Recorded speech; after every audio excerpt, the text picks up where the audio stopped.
assumir os intervalos, assim. Assumir que essas coisas acontecem em determinados contextos, tem intervalos aí que separam momentos de ressignificância e eu estou falando isso porque aquela imagem que vocês mostraram do abismo, achei ela ótima, mas que esses intervalos eles são importantes, assim, porque senão vira tudo a mesma coisa, ou vira tudo o que está no presente, assim. É preciso entender que tem intervalos no tempo em que essas coisas, inclusive, podem mudar de sentido, assim. Um outro sujeito aí, né, que não se coloca, pode inclusive inverter uma significação primeira de algo que a princípio não teria. Então acho que e esse trabalho histórico é importante entender, inclusive, que lógica é essa que organiza essas valorações, ou que valora determinados discursos e coloca outros de modo pejorativo, né? E aí eu não sei até que ponto a teoria decolonial me ajuda nesse sentido, porque centrar no sujeito anunciador também não dá conta. Fala frase. O que não dá conta? Eu centrar apenas a crítica, centrar nesse momento do sujeito anunciador, entender a etnia, a cor, a classe social, a raça, etc., desse sujeito anunciador naquele contexto, também não dá conta de compreender isso que eu estou chamando de valoração, como aquela teoria foi valorada, foi ressignificada, foi modificada, entender esses contextos. Acho que isso, centrar apenas no sujeito de fala, se eu vou colocar nesse lugar, não dá conta. Inclusive, enfim, eu poderia até falar, então eu queria a gente poder pensar junto um pouquinho isso, essa importância desses intervalos históricos e a importância também dessas valorações e ressignificações desses discursos também. Acho que nos ajuda a complexificar. Só para pensar junto. Mas tem outros olhos? É o Luciano, né? É o Luciano. Na verdade, eu acho que eu me perdi. Pedro. Ele se chama Pedro. Só para anotar o seu nome. Pedro. Passa para o Pedro primeiro, depois. Dá uma Porque já embolou todo o mexicano. Tá bom. Não é bom. Embolar é bom ou ruim? É verdade. Acho que ela aprende. Não é dual. Muito bem. Eu entendo que ela a partir da sala ela está elaborando coisas. Eu estou imaginando que é isso também, né? Pedro, sou eu. Agora sim. Bom, eu não vi o curso inteiro, se eu estiver falando alguma bobagem, por favor, me corrija. Eu vim no dia da aula Léo. Me impressionou muito, assim, e fiquei muito pensativo, assim, quando você mostrou aquela tabela dos autores, e aí não tem nenhum brasileiro, né? E pensando nisso desde antes, já pensava, mas depois de ver isso, assim, que me parece que nos falta uma consciência de latino-americano, do brasileiro. E aí entendo de onde vocês vêm, da UNILA, a importância que tem essa universidade, de tentar fazer essa conexão para o outro lado lá que a gente mora com os nossos irmãos. Mas ao mesmo tempo, quando você diz aqui que o decolonial tem que ser pensado como esse espaço de ecologia do saber, foram lá na Equatoriana para falar de biossocialismo, da Pachamama, etc. e tal. Me incomoda quando vocês colocam no slide sobre os outros mundos possíveis, que poderiam estar em discussão nessas insurgências coloniais. Onde é que está Davi Copenau com a queda do céu? Você citou hoje ali depois do vídeo do Bolsonaro, daquele vídeo que vocês mostraram sobre as minas e tal, que os índios inclusive enxergam de outra forma. Tem um texto maravilhoso que é o Ouro Canibal e a Queda do Céu, que fala exatamente sobre isso, que é exatamente sobre pensar esse outro mundo possível. Eu queria saber se o grupo está lendo esses indígenas, Davi Copenau, Ailton Krenak e por aí vai. Vocês estão lendo, vocês estão acompanhando, vocês estão trazendo eles, que eu não vi isso aqui hoje, não vi nas outras aulas. Mas se é para pensar nesse ecologia dos saberes, eu acho que é hora de trazer, talvez a contribuição brasileira tem que ser essa. Enfim, era só isso. Já?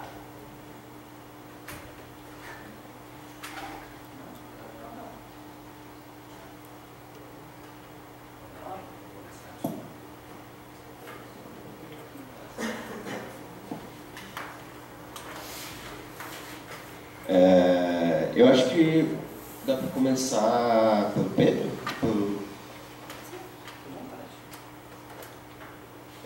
Sim, tem muita coisa que a gente lê e a gente vai conhecendo, mas por que a gente não chega até... Porque é mais difícil chegar a esse tipo de literatura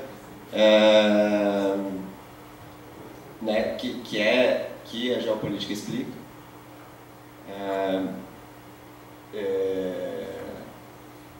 A gente acaba não tendo tanto contato quanto com outras literaturas. São coisas que a gente vai construindo ao longo do tempo, né? Quando a gente começou os debates do decolonialismo, a gente não conhecia, por exemplo, Alfredo Gutierrez Borrero. E a gente vai conhecendo conforme vai construindo esse saber. Então, sim, tem muita coisa, muito autor brasileiro que a gente não traz. Tem muitos conhecimentos que a gente ainda precisa levantar. E eu agradeço pela indicação. Eu particularmente não conhecia o Ouro, né, e a Cadução. O Ouro, que é a Cadução. Bom, da minha parte, em relação a isso, alguém quer complementar alguma...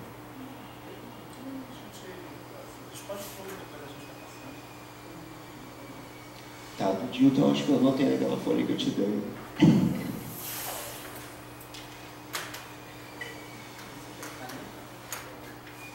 Não, peraí. Bom, do Dilton é aquela questão da literatura comparada, né? Que a gente faz uma... eu acho que é importante considerar essa construção histórica também, mas o exercício que a gente fez aqui foi mais de comparar isso para trazer outras coisas que poderiam ser criadas a partir dessa comparação que não leva em conta essas questões, né? Mas eu acho que é importante um diálogo entre essas coisas também. E era só o título do Pedro?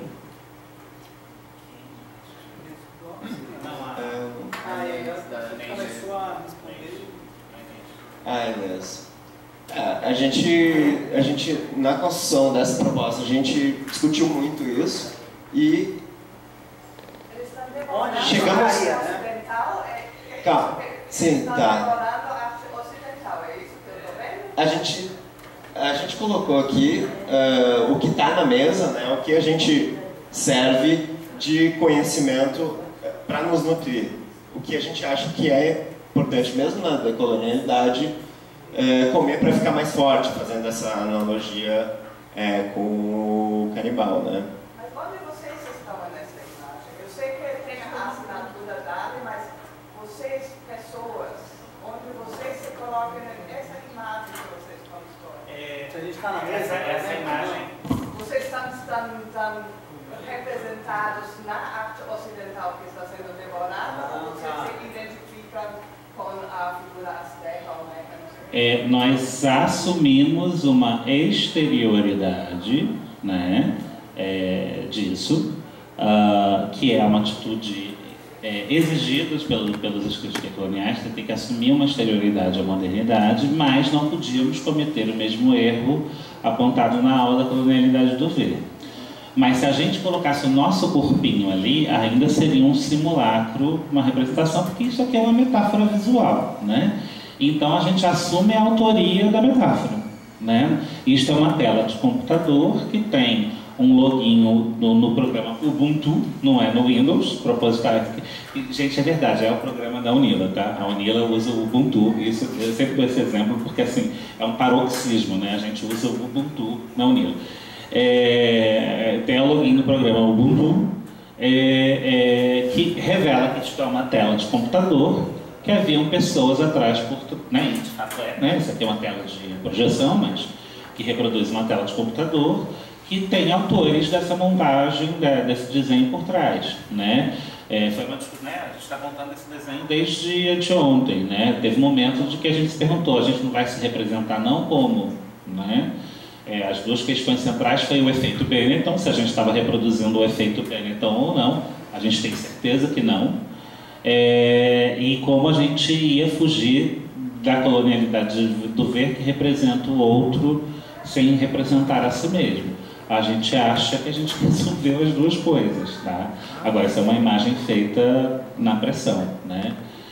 Agora, essa é a nossa mesa, e é uma metáfora de uma ecologia de saberes particular, né? Só que quando a gente bota aquele que geralmente está no efeito Benetton, aquele que geralmente está no pejorativo, na mesa, comendo o que serve do ocidental, a gente está produzindo uma hierarquia que a gente quer produzir, né? A gente está dando mais centralidade aos saberes que foram excluídos, né? Mas não descartando os saberes ditos que são produzidos como hegemônicos. Só que se a gente se colocasse na mesa, a gente teria um efeito bobo, um efeito pau de selfie, né? Quando na verdade o que a gente tinha que assumir é que isso é uma imagem, né? Quebrar a quarta tela, né? Quebrar a quarta tela era, de certa forma, como a gente não tem como estar na imagem falando com o interlocutor, quebrar a quarta tela é revelar isso como uma tela de computador, que foi o que a gente escolheu fazer. Mas eles querem devorar os europeus? Mas aquelas pessoas não são aquelas pessoas são representações de saber, né? Eu não estou comendo o Aristóteles, eu estou comendo o que o Aristóteles representa. Aquilo lá não é o James Brown da Jamaica no negócio Rastafari. Ele é a representação, a evocação de um tipo de saber negligenciado, né? Mas devorar, então é devorar o que você quer absorver. O que quer absorver, o que quer absorver. Ou você quer devorar como, não quero, esse saber europeu não é o que esses saberes outros, que estão hierarquicamente dentro da modernidade colocados como inferiores, eles precisam devorar o conhecimento que está colocado como superior na modernidade? Não, o devorar eu acho que está mais no sentido de tu transformar aquela coisa em outra coisa. Né? Tu devora aquilo, deixa de existir e tu te transforma. Oi? Porque daí fica parecendo que é o menos troca menos pelo mais mesmo. Não, porque... Tentar só pegar esse gancho, tem algumas coisas, mas eu vou me focar um pouco nesse devorar. Eu entendia, não como devorar o Aristóteles, ou devorar a Renascença, mas o que a filosofia grega, que foi trazido como filosofia grega, ou da Renascença, interessa para a construção ou para reconstrução do sul, né? Dizendo de uma maneira bem geral, mas de diferentes povos, de diferentes grupos étnicos, etc. Eu entendi assim, porque eu quero falar um pouco, na verdade, eu estava, não sei se é pensar alto, não, eu estava numa coisa de pensar alto, mas eu sou um caos pensando,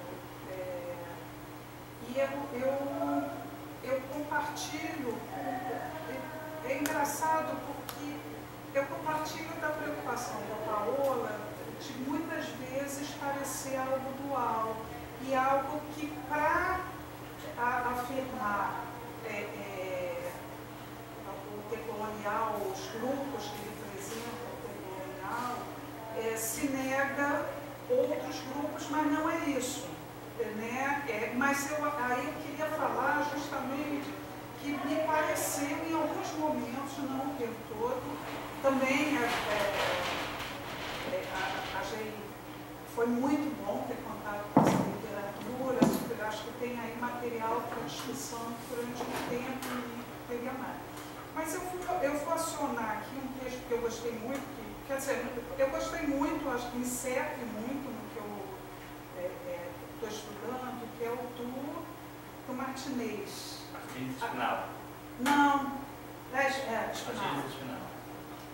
E ele tem uma uma coisa, eu fiquei pensando numa leitura. Eu critiquei, não foi nem discordar, eu critiquei algumas coisas. Ele fala que a modernidade ou o modernismo chega à América do Sul sem resistência. Não foi assim no Brasil, pelo menos eu tenho quase certeza que não foi em outros países da América Latina. Acho que ele reduz nesse momento, mas ele faz uma coisa que é muito interessante para mim, lá no momento, no final do primeiro texto que compõe, eu acho que vocês passaram 2 textos, né? Isso. Quase no final, ele começa a relacionar uma série de proposições, mas antes disso ele fala uma coisa que eu achei muito interessante e que é algo que tem me inquietado. Eu já tinha falado alguma coisa antes. Ele começa assim: por todas essas razões, estou traduzindo, porque até meu portunhol é muito ruim, o processo de ensino-aprendizagem da arquitetura moderna surgiu na América Latina acompanhado da mais surpreendente debilidade teórica acerca do espaço como contexto social e cultural. Dessa maneira, a nova profissão,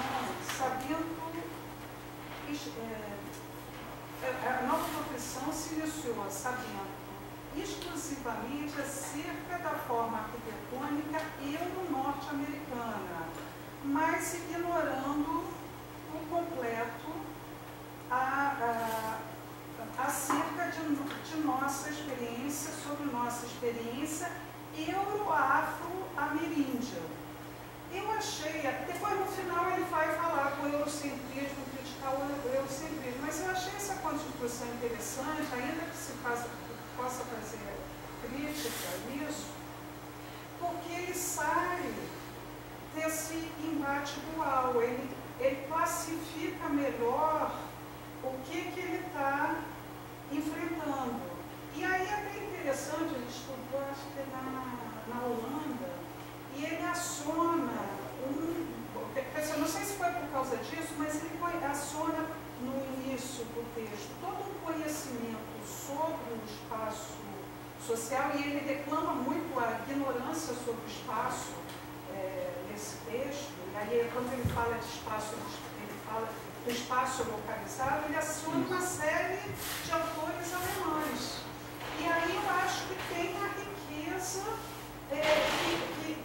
que é o que vocês estão querendo trazer, mas às vezes parece que na intenção até de ser didático, eu até precisaria me assistir de novo, enfim, mas eu não sei se tem alguns elementos que precisam ser da exposição que precisariam ser repensados para não correr o risco de cair na dualidade. Porque eu, sinceramente, a despeito de todo ter gostado muito, ter sido muito bom, até fazendo algumas reflexões, é meu segundo pós-doc, e do ponto de vista, o primeiro foi maravilhoso, mas do ponto de vista da contribuição acadêmica, eu acho que esse está sendo infinitamente mais rico, por uma série de motivos. Muito obrigada, Paola. Obrigada também. Mas, claro, também eu era mais imatura, mas nem tanto assim. Mas eu era intelectualmente mais imatura, não que eu seja muito madura intelectualmente, não me acho, mas enfim.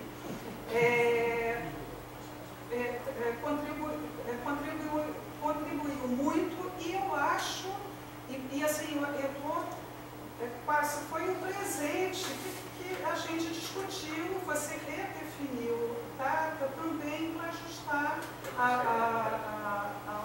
ao meu calendário. Não foi totalmente isso, mas foi muito isso. E eu poderia não ter participado, porque seria uma lacuna, eu acho, ruim. Mas Mas eu acho importante ressaltar e até reforçar o que a Paula falou, porque não sei se, ou pelo menos uma segunda pessoa ficou com essa sensação também. Então acho que é importante para contribuir. Eu sinto falta dessa. Enfim, é isso. Tem mais que esse eu também vou querer tomar cerveja. Então, eu vou tentar ser rápido, que eu quase nunca consigo, né? Começando por você, Luciana. Primeiro que também tem sido, assim, de novo agradecer a Paula pelo espaço dado, né? Mesmo antes do meu pós-doc começar. Mas, assim, a riqueza está sendo para nós também, né? Assim, nós também estamos saindo transformados daqui. Já estávamos transformados por ter que preparar, mas transformados pelo contato, pelo diálogo, e particularmente... Oi? Só para estar com claro com despedida, mas tem sábado, tá? Tem sábado. Eu sou curiosíssima para conhecer vocês, porque tem alguns que eu conheço e outros Sim, não. sim. E eu estou desde o primeiro dia querendo saber quem é quem. Então, tem sábado. Tem sábado, né? Parece despedida, mas ainda tem mais um dia.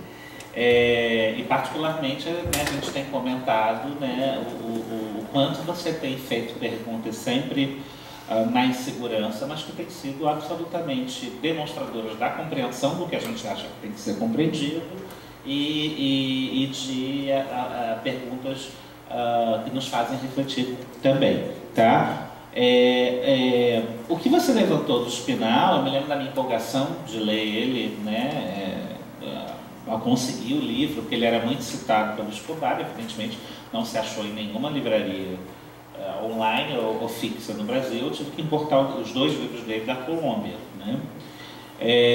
Quando eu li esses textos, eu me lembro de ficar muito empolgado, mas lembremos do contexto histórico. Esses textos são anteriores ao decolonial, né? O texto, um dos textos é década de 80, o outro texto é 93, e aí ele cita do céu, né, em algum momento. E é engraçado que no livro de 90, como é uma coletânea, o de 93 está antes dos anos 80. Aí eu levei um susto, mas ele tá, esse argumento aqui é um argumento do céu, né? E aí em algum momento ele cita, etc. Agora o que você pescou dele é o que a gente acha, né? Talvez seja o traço mais marcante do curso de arquitetura do Carl Miller, é isso. Assim, existe uma pobreza teórica, nos cursos de arquitetura, um desconhecimento total do espaço que faz muitos de nós irmos procurar a geografia, como eu e você fizemos. Ele também fala de um conjunto avassalador de imagens que faz parte de uma pedagogia eurocêntrica e reclama desse desconhecimento sobre as matrizes africanas e as matrizes indígenas, né? Em alguns momentos você acha que está lendo um texto de André Moassab, assim, o argumento dele é muito semelhante aos argumentos de André Moassab e muito semelhantes aos argumentos do nosso PPC, que foi escrito 90% pelo André Moassab, porque só tinha ela e mais uma professora na época da escritura do PPC. Então, essa é a tentativa do espírito do curso, é falar sobre o que não é dito e não jogar fora o que é dito, mas talvez na empolgação e por conta da modernidade nos atravessar, a gente seja dualista. Mas eu tenho uma provocação para deixar. É comum nos textos feministas as autoras feministas fazerem um esforço proposital, que é político, de citar majoritariamente mulheres, porque os homens já foram citados demais e se naturaliza até o sujeito, né? Você bota na bibliografia Andrade/L na maior parte das vezes, aí você não sabe se esse L é uma mulher ou um homem, e aí costuma-se dizer, segundo o arquiteta Luciano Andrade, para você ter certeza que você está lendo uma mulher, né? Você está citando, o seu leitor saber que você está citando uma mulher. Isso é entrar no dualismo que existe. O dualismo existe uma inferiorização das mulheres, inclusive no ambiente acadêmico. Então não pode, é aquela história do racismo, eu não falar desse dualismo não vai eliminar esse dualismo, então eu tenho que enfrentar esse dualismo entrando nele.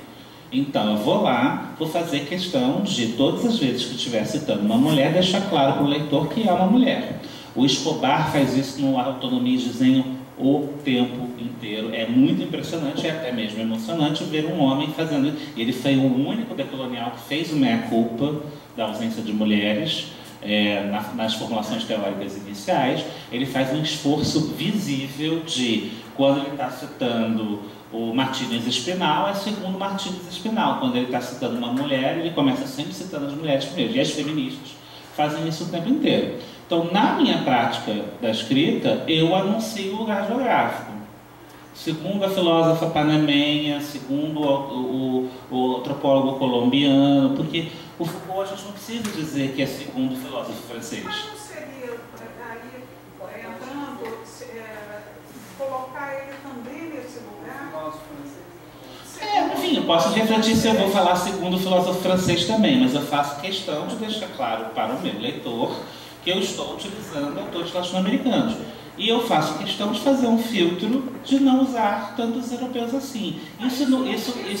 Isso não é sectarismo para mim. Isso é entrar numa guerra epistemológica sabendo que o dualismo já está dado, né? Que o dualismo já foi produzido, né? Autores europeus são mais citados por conta da geopolítica do conhecimento, assim. Isso também é diferente do dualismo que você está falando. Para mim isso é um enfrentamento. Para mim isso é um enfrentamento. Você está fazendo uma escolha política, metodológica, que você vai escolher um campo para... mas é diferente. Eu acho que o exemplo que a Paula falou, que eu não vou lembrar de outro, o Paulo Cullen, é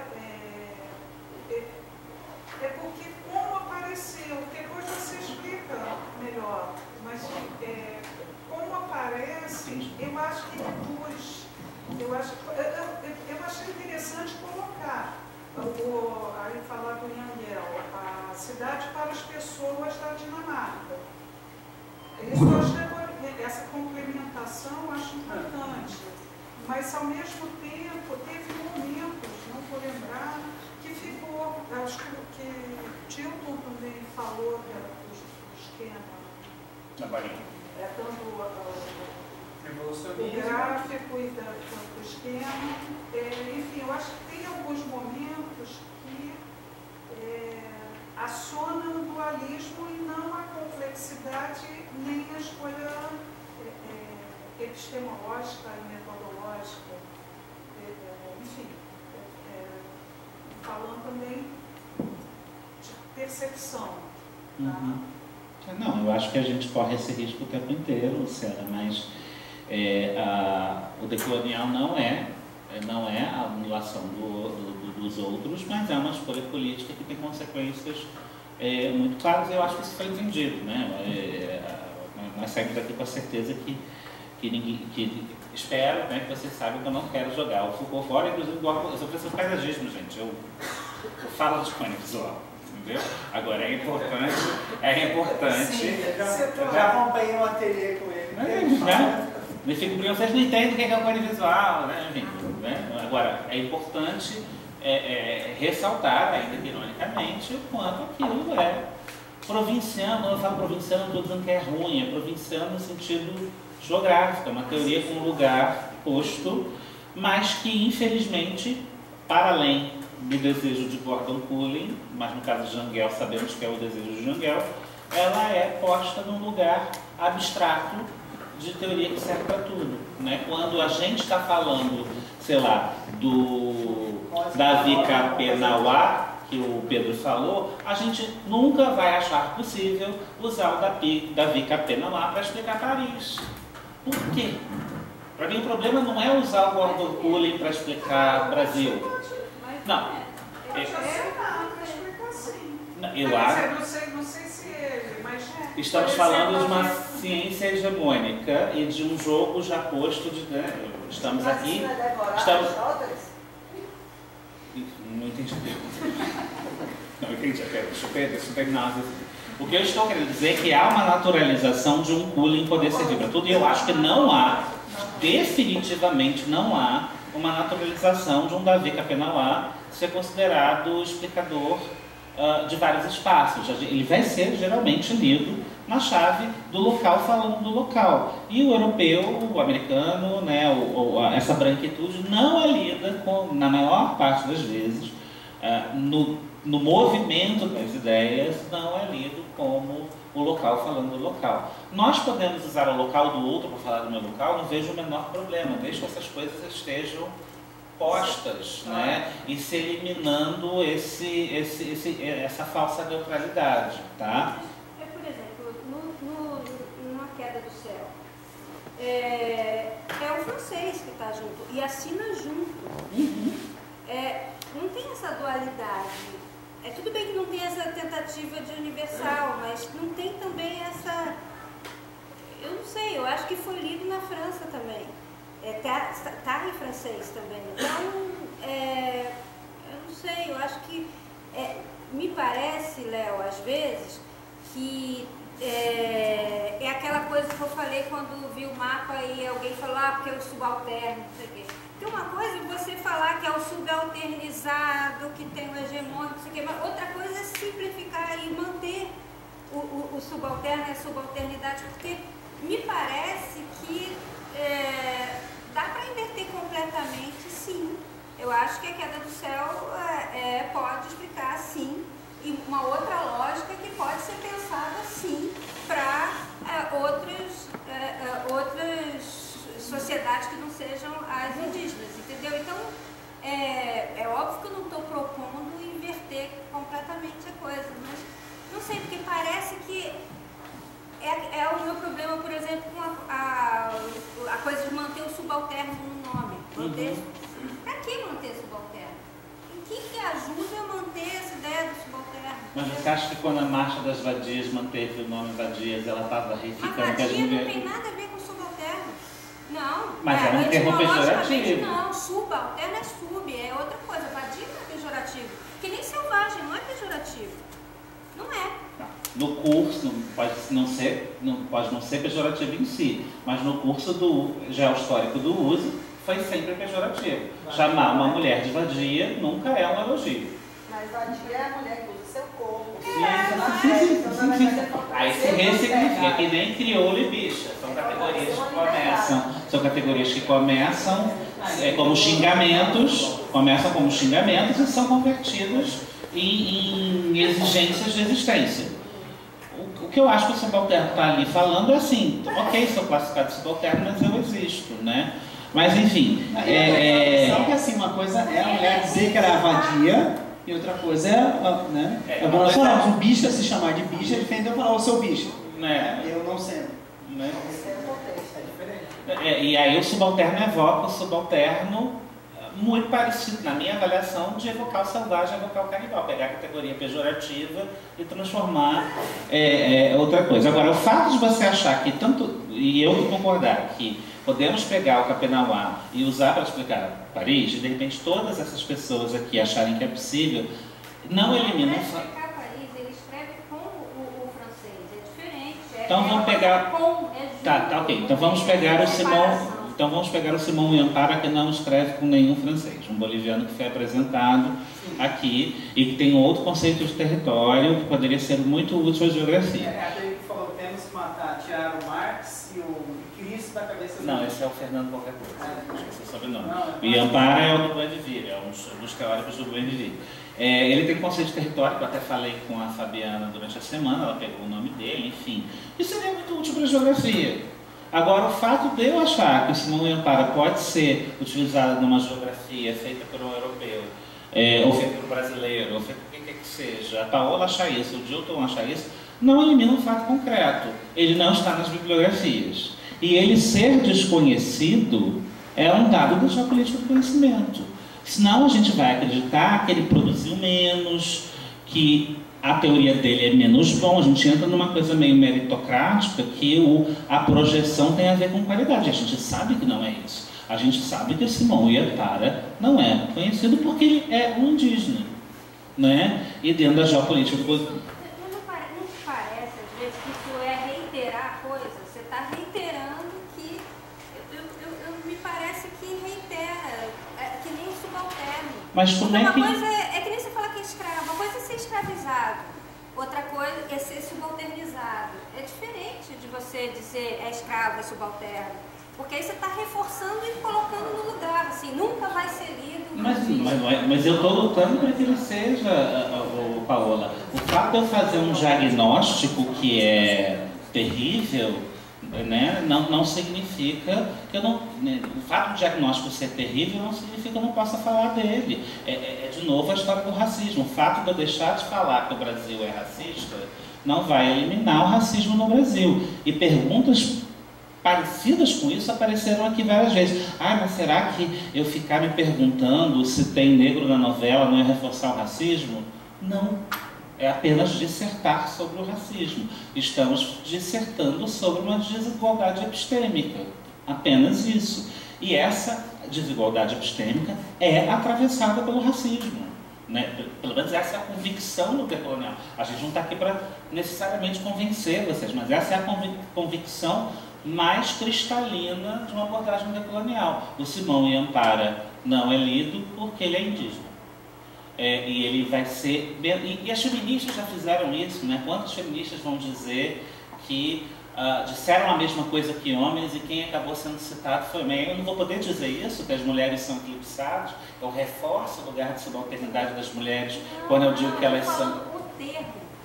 Então, mas o subalterno é dos pós-coloniais, a gente não usa, o decolonial não usa subalterno. A gente, inclusive, na aula 4 da segunda-feira, a gente saindo daqui, acho que até o Thiago estava com a gente, ele falou, em alguns momentos é interessante usar, ao invés de subalterno, subalternizado, porque aí você acentua que alguém te colocou nessa condição. Em alguns contextos, usar o subalterno. Só que então, o subalterno não é uma categoria do decolonial.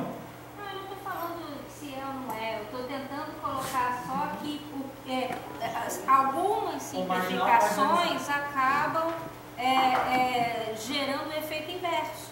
Você reiterar e reforçar um lugar, tipo assim, é ali que vai ficar um... Tá. E esse negócio aí deles terem que devorar o inglês, a coisa do português, o computador e o livro, é isso também. Por que eles não devoram a si mesmos, não devoram as entendimentos do candomblé? Por que não estão devorando Pachamama, já que é devorar o que eu quero incorporar? Por quê? Porque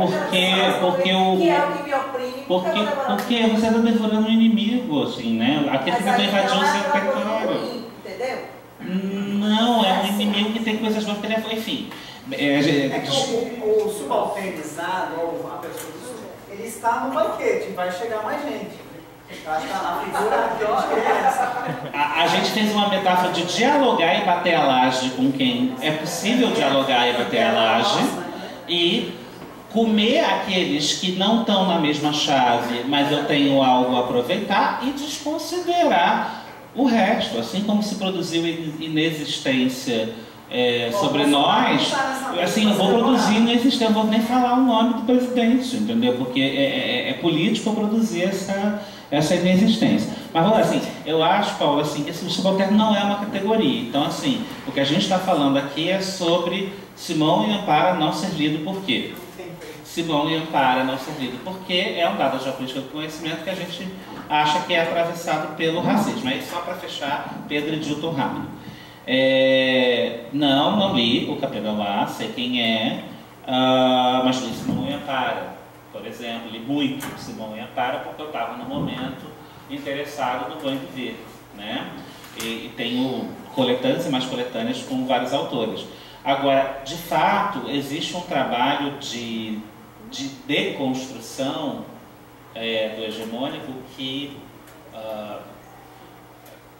alguns encaixam o decolonial dentro do pós-estruturalismo por isso, que ele acaba sendo necessário, que é o da desnaturalização das coisas, né?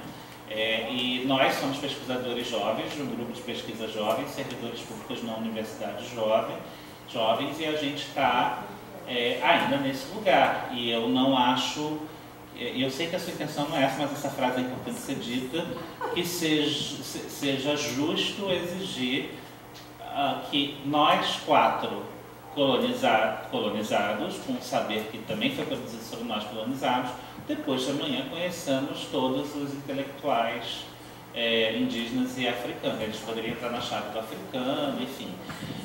Agora, por exemplo, na escolha de disciplinas do Marcos que está no doutorado, né, evidentemente vai ter que estar a disciplina de cidades africanas, assim, porque como membro de um grupo decolonial, ele vai se interessar por essa bibliografia que é desconhecida pela maioria e ele vai preencher, né, da maneira que pode essa lacuna no próprio grupo, né, que a lacuna do grupo é uma lacuna de todo mundo, tá?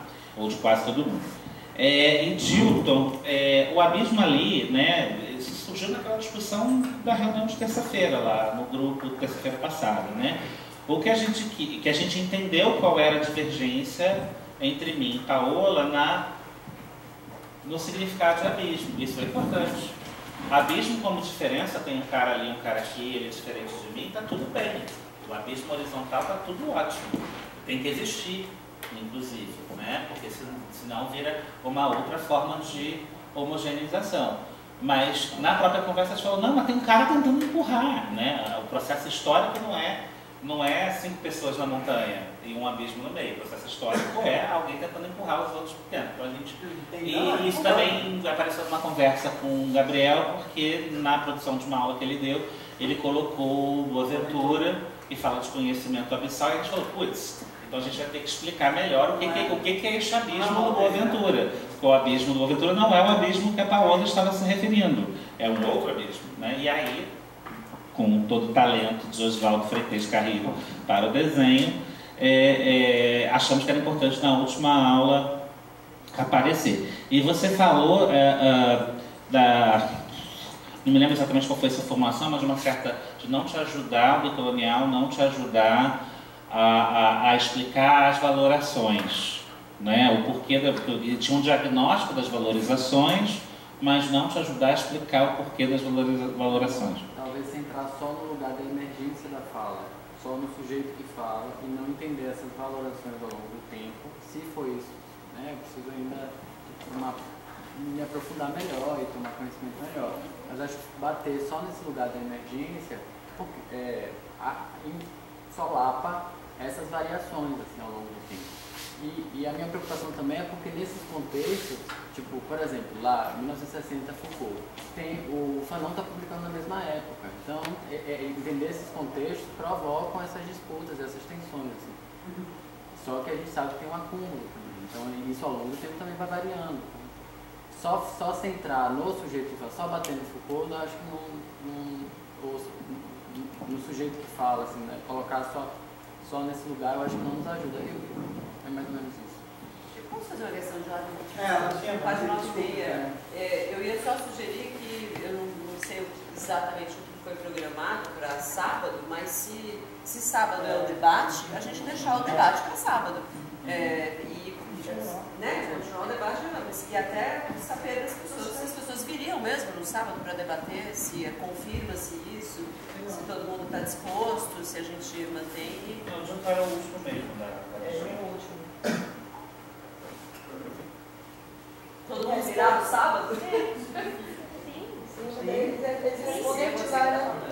Sim, porque senão eu vou ficar sem saber quem são as pessoas. Aí você vem e as pessoas não vêm para te falar quem elas são. Eu acho que as pessoas têm que se inscrever. Mesmo que a gente já sabe quem é. Então, maravilha. Eu acho que essa é a oportunidade de seja um debate, uma conversa mais assim mesmo. Menos pergunta. Não, é maneira.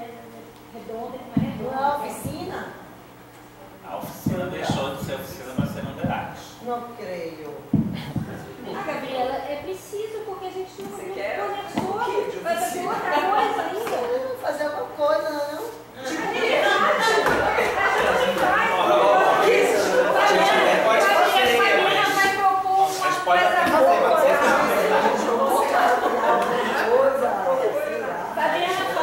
gente traz o bichinho e faz o desenho. Você já falou 6 dias, né? Vai continuar falando? Uma lágrima está escorrendo no meu olho porque você está querendo não falar. Olha só, chega emocionado. Fabiana vai propor um aquecimento. Se é para ser oficina, ok, mas a minha pergunta é mais assim, porque como a gente estava fazendo só perguntas, virou um grande debate, já são 9:30, minha sugestão é empurrar isso para o sábado. Então, se sábado tem outra coisa marcada, tudo bem, mas tentar incorporar no sábado nessa... Mas o dia não era o último mesmo. É, o de todo listinha mundo, aqui de Mas anotação. você pode responder no sábado também. Não, a gente fecha esse negócio. Sábado alguém aqui pode nem existir mais, pelo amor de Deus. Isso,